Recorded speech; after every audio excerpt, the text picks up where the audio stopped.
Not everybody has an orange tree in their garden, but I do. And I'm going to use 2 oranges from it and a shop-bought lemon to make some marmalade. Now, after some research, I found that there is no international standard for the size of an orange, so I thought I'd make one up, and I'm going to do that by measuring the diameter. These have been taken off the tree and washed thoroughly, and they are 10 inches-ish in diameter, so I'm going to call that medium, because this is California and everything's bigger, especially the fruit. And it's a shop-bought lemon from the local Safeway, thoroughly washed. Actually, I didn't wash it, I lied, and you'll see that later. And that's about, I don't know what, 8 inches, so let's call that medium too. But just so you know what size of fruit we're dealing with here. And this is all you're going to need. Pick a grating method, one that preferably just does the fruit and avoids skin and nails, etc. You don't want those messing up your marmalade. And just very lightly take the very top skin off the oranges. No need to get too picky about it. Just no need to get 100% of it either. Just a fair amount to give you those nice little bits in the marmalade.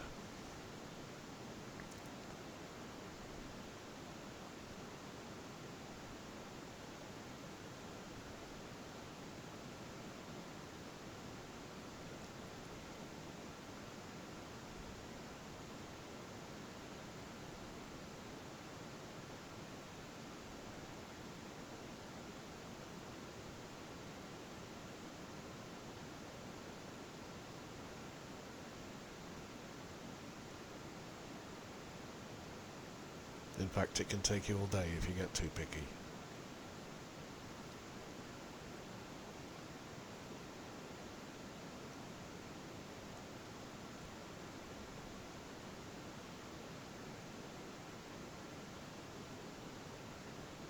Close enough.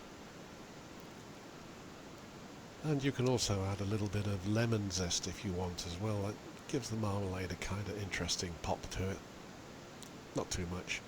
See, there's the label, and I didn't wash it because I didn't take the label off before.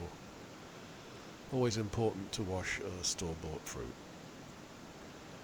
But this is all going to be boiled anyway, so all I'm paying for is the wax coating on the fruit. And there it is. That's my major textural component of the marmalade.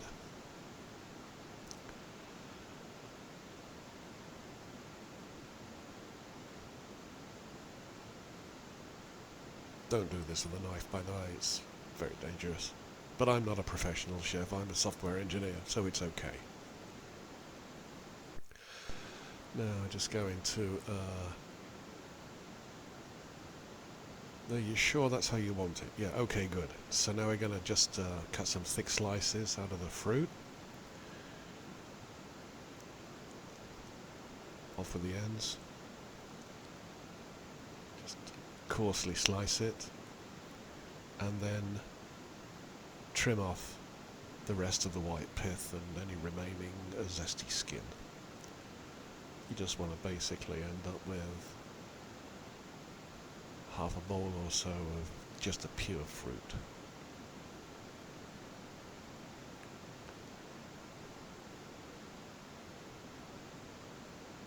Get that guy out the middle as well. These are actually seedless oranges, so I don't know how the tree grew there in the first place, but it seems to work.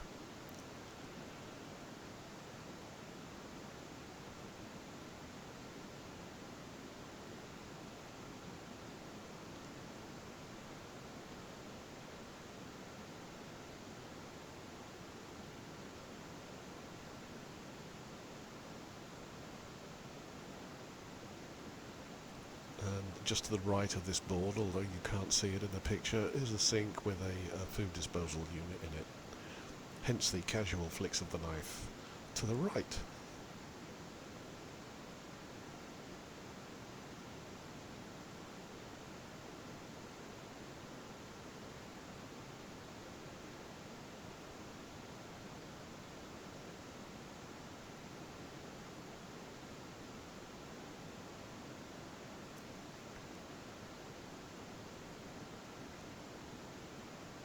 Again, don't have to be terribly picky.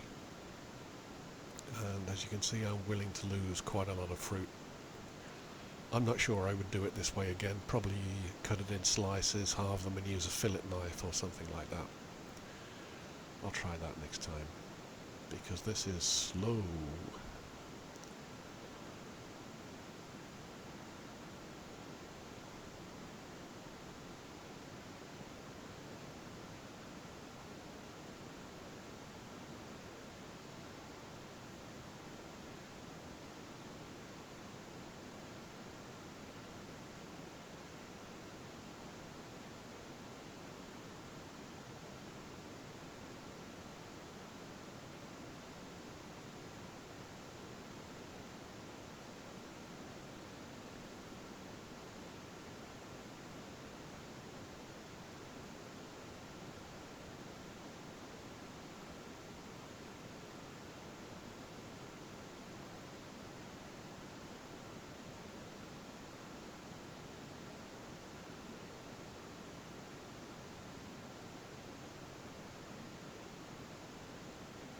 The white pith on these oranges does have a very bitter taste, completely ruins the marmalade if you leave it in, so it's better to make an error on the side of throwing away some orange than leaving some pith in. If you pick the orange beforehand and leave it in the kitchen for about a week, this layer will actually substantially reduce as the fruit dries out. If you're going to use a shop-bought oranges, the navel oranges are probably the ones with the thinnest skins.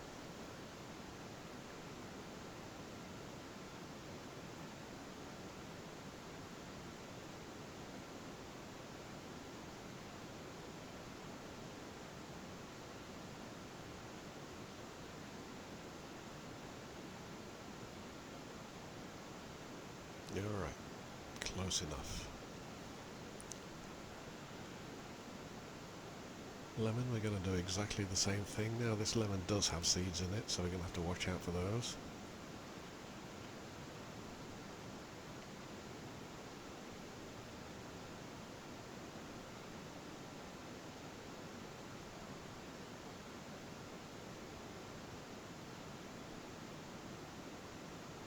Although making marmalade by this technique won't actually smash a seed if you do leave it in. You'll just have a seed in your marmalade, and easy enough to get rid of.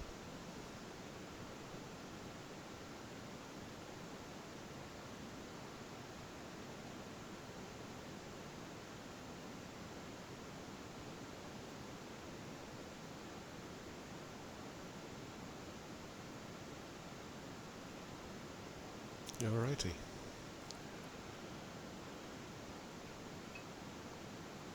Yep, bit of de-seeding going on there.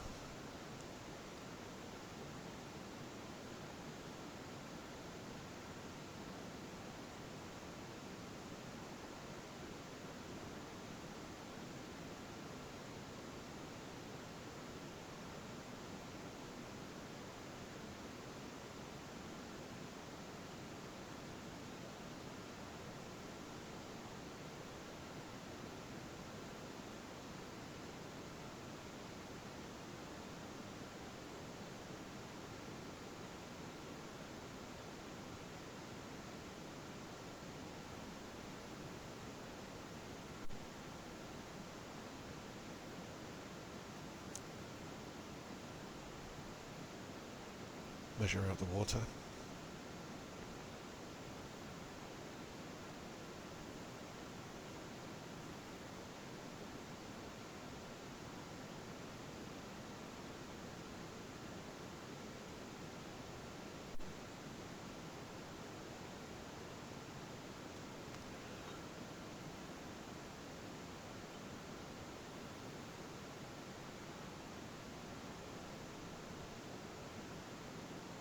Add the water and then pulp them up. And pro tip, if you stop at this point after pulping them up and drain it out, you have a very fine orange drink.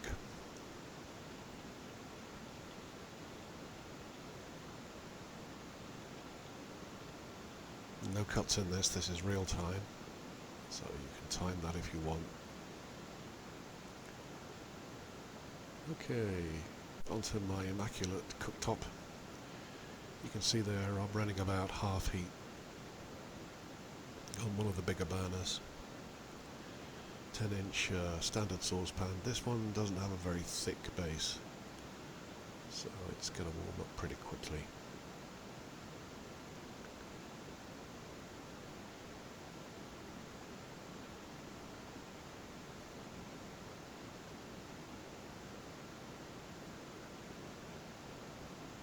In goes the zests.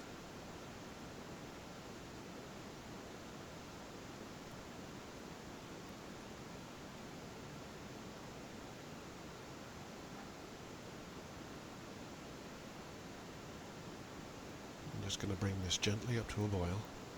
Not a rolling boil, but hot for sure.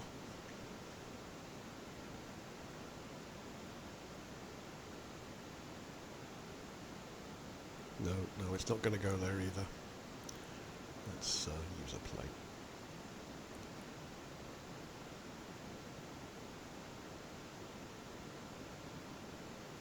It's not my favourite spatula.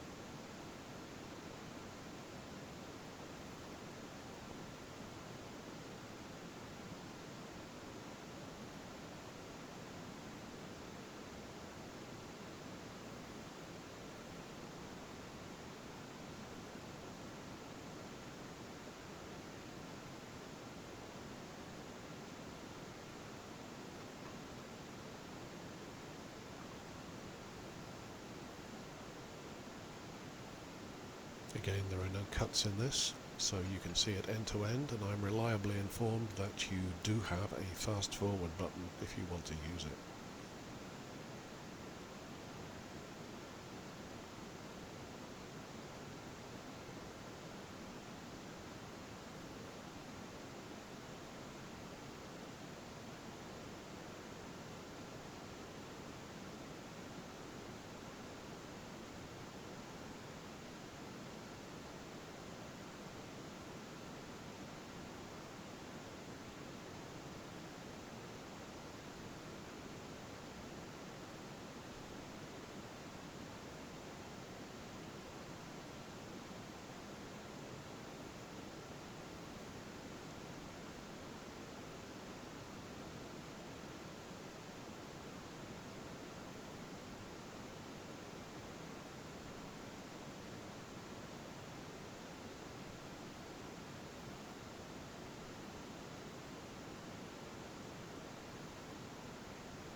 Alright, so lid on, it's starting to come up to temperature where it will just be starting, or on the edge of starting to boil.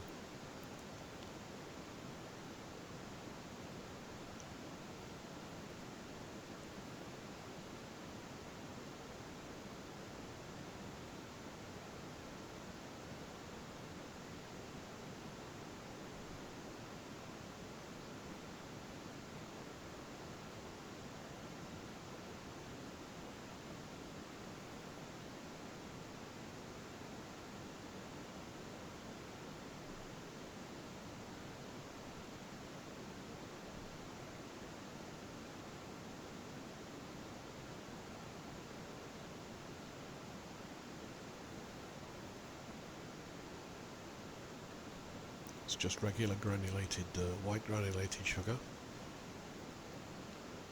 Incorporate that.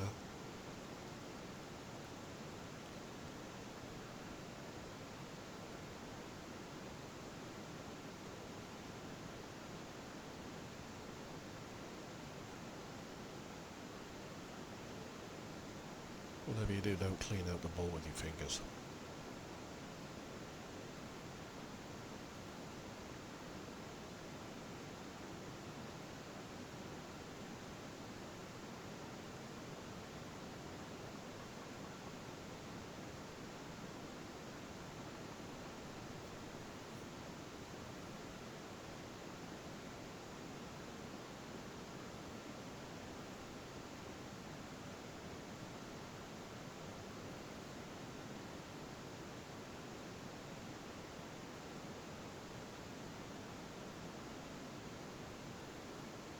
the sugar dissolves fairly quickly in the heated mixture.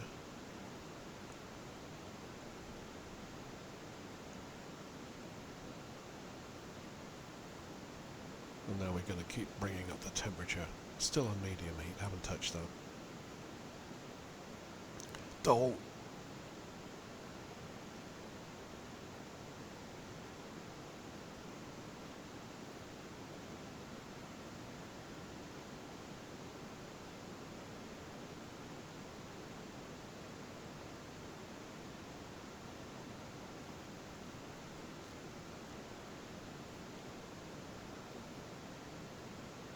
Good news. If you like stirring a mixture a lot while you're cooking, this is definitely the recipe for you.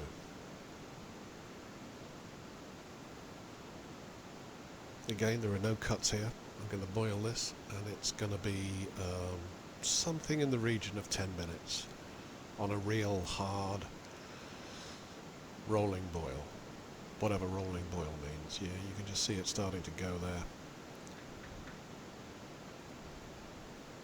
We want to take it right to the edge of the heat envelope if we can. We've got to get it up to around, what's water boil at? 212 degrees Fahrenheit. That's 100 for you Celsius lovers. And we're looking to get it a few degrees over that if we can. I think the proper temperature for the sugar to turn is something like 220 degrees. So that's 859. This is going to be just about 103 Celsius.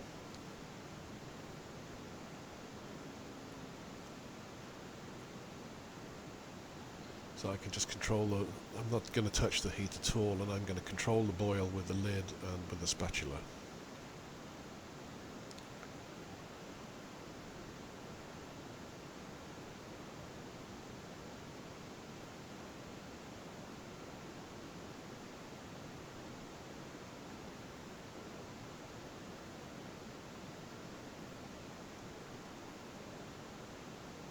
Now the trick here, as my friend says, is to come out with a product that's somewhere between a soup and a brick, and that's marmalade.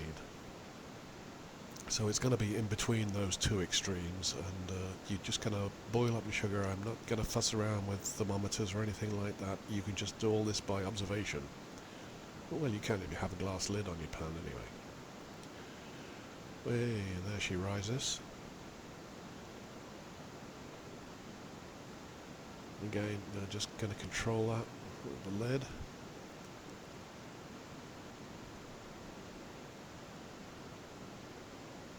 And keep the mixture going stirred.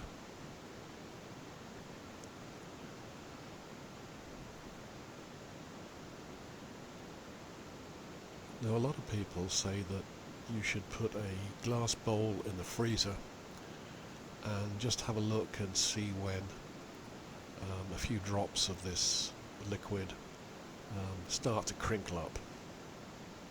But what I've found is that if you make something that looks like a soup or a very thick soup when you've finished with it, as long as you boiled it to a high enough temperature, it's gonna set overnight into a marmalade-like consistency.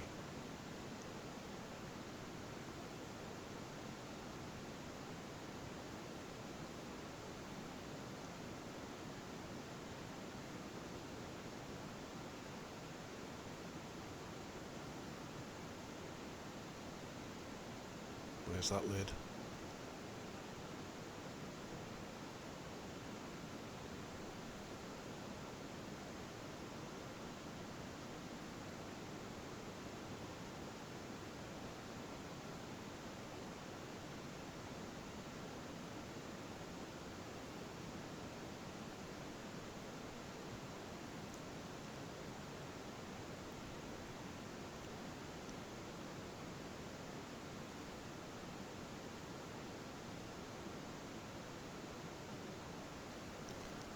And if you have young kids in the house, This is not the kind of thing that you'd like to leave on the stove unattended.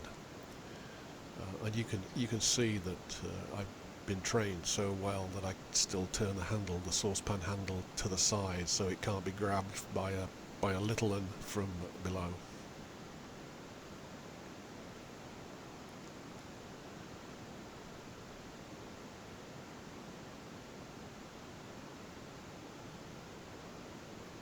I think we need the lid.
Still exactly the same heat. We haven't touched that.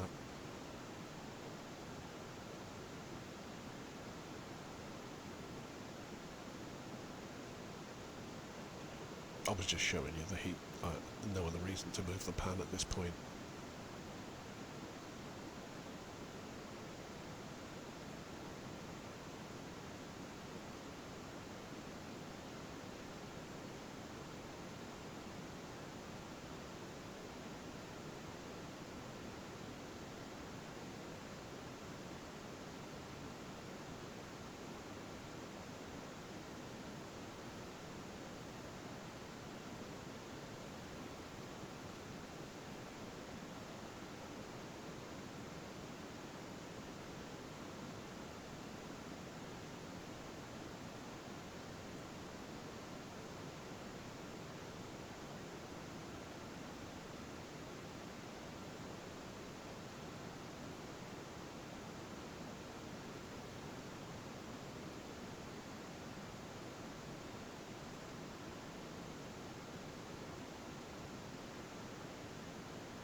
Yeah, it's about now that you can just take a few drops and give it a taste test.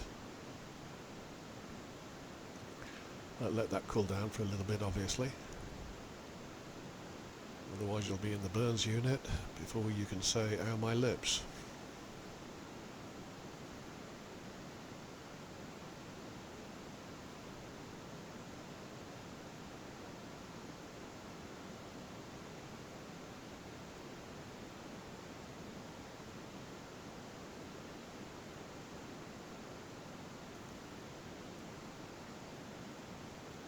It's all a matter of degree, really. I mean, look, there's three things. There's the oranges and the lemon, some water and some sugar. So it's not really going to be a complex taste battle.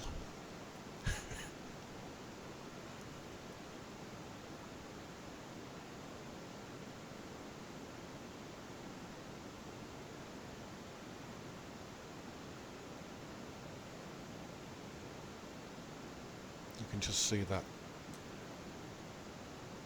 I don't know what to call it, that goo forming on the top there as the sugar starts to take.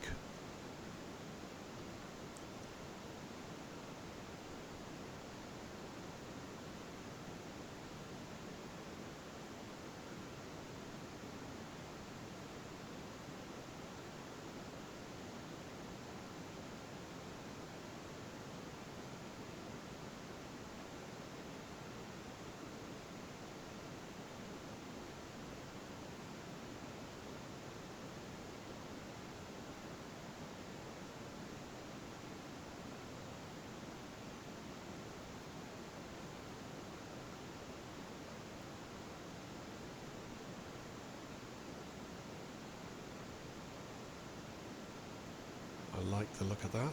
That is looking good. See how the bubbles have changed now from earlier.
The other thing, the other thing that you control with the lid, of course, is the evaporation rate. So you can always tell when you're stirring it, or you can tell when you're stirring it, that it might feel a little too thin. So you can take the lid off and evaporate off some water, or indeed add a little bit more water if it seems to be getting a little bit too thick. You see now we've got the consistency of a very thick soup.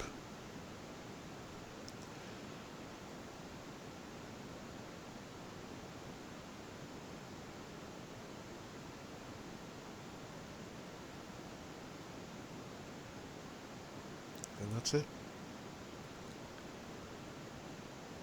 Leave that little guy to cool down, and when it's cooler we'll just decant it into a dish and leave it to cool, and then in the fridge overnight, and that's going to be our marmalade. About a week's supply for me.